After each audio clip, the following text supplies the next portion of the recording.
सबसे पहले मैं आपसे पूछना चाहती हूँ कि वर्टिगो क्या होता है? वर्टिगो यानी जिसे हम कहते हैं चक्कर। वर्टिगो एक बीमारी नहीं है, एक लक्षण है जिसे हम कहते हैं कि सर चकराना या फिर गिर जाना।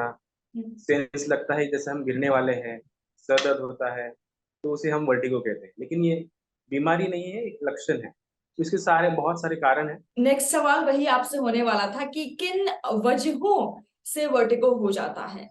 वर्टिगो के कॉजेस हम डिवाइड करते हैं सेंट्रल और पेरिफेरल। मतलब जो बीमारियां या फिर लक्षण है जिसकी वजह से दिमाग की वजह से चक्कर आती है, और हम्म। कुछ बीमारी है जिससे कान की वजह से चक्कर आती है। हम्म। तो बीमारी और जो ब्रेन से रिलेटेड है, तो उसमें समझो ब्लड सप्लाई कम हो गया, बीपी लो हो गया, ग्लूकोज लेवल कम हो गया जिसे हम हाइपोग्लाइसेमिया कहते हैं, या ब्रेन ट्यूमर्स हो गए। उसमें बहुत सारे सेंट्रल कॉज, और कुछ कॉजेज होते हैं जो कान से रिलेटेड होते हैं। कान में कुछ ट्यूब्स होती है जिसे हम सेमी सर्कुलर कनाल बोलते हैं। उसमें कुछ स्मॉल कैल्शियम क्रिस्टल्स होते हैं, कभी कभार वो अपनी जगह से हिल जाते हैं। तो ट्यूब में जाने की वजह से पेशेंट को लगता है कि घूम रहा है, और उनको सेंस लगता है कि रॉन्ग सिग्नल जाने की वजह से उनको चक्कर जैसे लगता है। तो इसके साथ जो जुड़े हुए कॉजेज है, जैसे मोस्ट कॉमन कॉज है बीपीपीवी, बेनाइन पैरोक्सिस्मल पोजिशनल वर्टाइगो। दूसरा कारण होता है बहुत बार कानों का इन्फेक्शन होने की वजह से भी चक्कर आते हैं। और मस्तिष्क में कुछ अलग सिग्नल, जैसे गर्दन के मसल स्पाज्म हो गए, तो उसके वजह से भी चक्कर आते हैं। तो ये साधारणतः सेंट्रल और पेरिफेरल कॉजेस हम डिवाइड करके कह सकते हैं ओके। चक्कर। एंड डॉक्टर, जब किसी को वर्टिगो होता है सो उस टाइम उसे क्या करना चाहिए? मतलब लेट जाना चाहिए या फिर डीप ब्रीदिंग प्रैक्टिस करनी चाहिए? What will you suggest? तो एज आई सेड, जैसे हम पहले कहे कि जैसे कॉज होगा वैसे सिम्टम्स भी होते हैं। तो सबसे पहले हम सिम्टम्स देखते हैं। समझो सेंट्रल कॉज है तो उसके सिम्टम्स अलग होते हैं। किसी को लगता है कि हम गिरने वाले हैं, या किसी को हेडेक्स उसके साथ रहता है, किसी को माइग्रेन्स भी उसके साथ एसोसिएट होता है, और किसी को लगता है कि हाथ पैर में झिंझिनी आ रही है, मूंगी आ रही है, या फिर उल्टी जैसे होता है। तो उल्टी, कान में आवाज आना, और कान में दर्द होना, या फिर गिरने, ये सारे जो है कान के रिलेटेड चक्कर आते हैं। तो उस समय पेशेंट को लगता है कि हम गिरने वाले हैं। तभी पेशेंट को फिर कुछ चीज हो या कुछ सहायता लेके बैठ जाना चाहिए, पकड़ लेना चाहिए। उनको लगता है कि बाहर का कुछ घूम रहा है या फिर हम खुद घूम रहे हैं, तो वो सेंस बंद होने तक थोड़ा रुकना है, उनको बैठ जाना है जब तक वो नॉर्मल नहीं होता।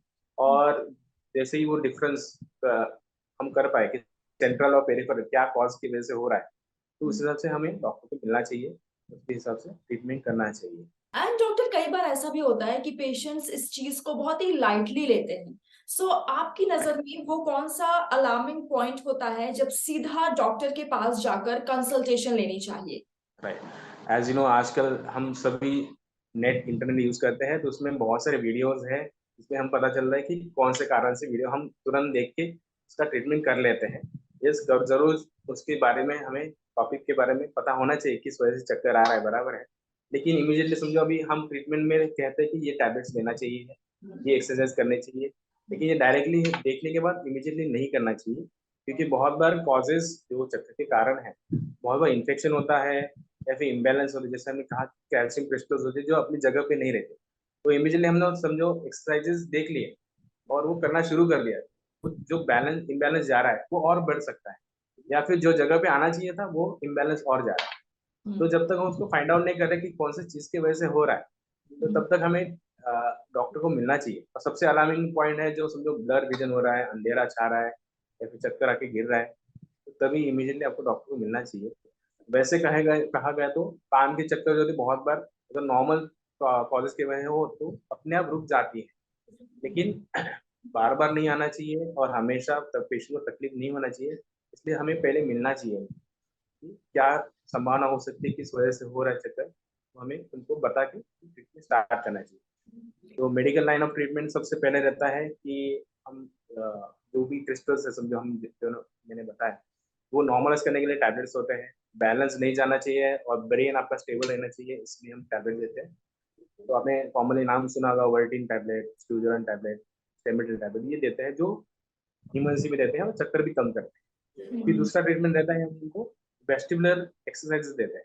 कुछ एक्सरसाइजेस होते हैं जिससे उनको स्टेबलाइजेशन करने के लिए होता है, जैसे आंखों का गेज स्टेबलाइजेशन होता है, आंखों का एक्सरसाइज होता है, गर्दन का एक्सरसाइज होते हैं, और लेट के जो पोजिशनिंग करना है, जो क्रिस्टल जो घूम गए हैं वो जगह पे लाने के लिए हम एक्सरसाइज देते हैं। तो ये सब ट्रीटमेंट पार्ट होता है, ये बहुत बार उपयोगी पड़ता है, लेकिन उसके लिए आपको डॉक्टर को मिलना चाहिए, क्योंकि अगर इन्फेक्शन हो और आप एक्सरसाइज करना शुरू करें तो इन्फेक्शन बढ़ भी सकता है, और उनके लिए फिर जो चीज़ हम ओपीडी बेसिस पे कर सकते हैं या उसके लिए हमको एडमिट भी करना पड़ सकता है, तो उससे अच्छा है आप उनको मिलिए। राइट सर, बहुत ही यूजफुल सेशन था और जो टिप्स थे वो तो बहुत ही ज्यादा मुझे यूजफुल लगे हम सबके लिए। So thank you so very much. Thank you so much, thank you. तो ये थी मेरे साथ डॉक्टर। अगर आपके मन में कोई सवाल रह गया है आप मुझे कमेंट सेक्शन में लिख सकते हैं। मैं आऊंगी नेक्स्ट शो में एक नए सुपर स्पेशलिस्ट डॉक्टर के साथ। टिल देन अपना ख्याल रखिए, क्योंकि अच्छी सेहत हमारा वादा। क्या आप जानते हैं जी मनी के जरिए आप अपने हॉस्पिटल का बिल भर सकते हैं 12 किश्तों में बिना किसी ब्याज के। और जानकारी के लिए अपने हॉस्पिटल से संपर्क करें।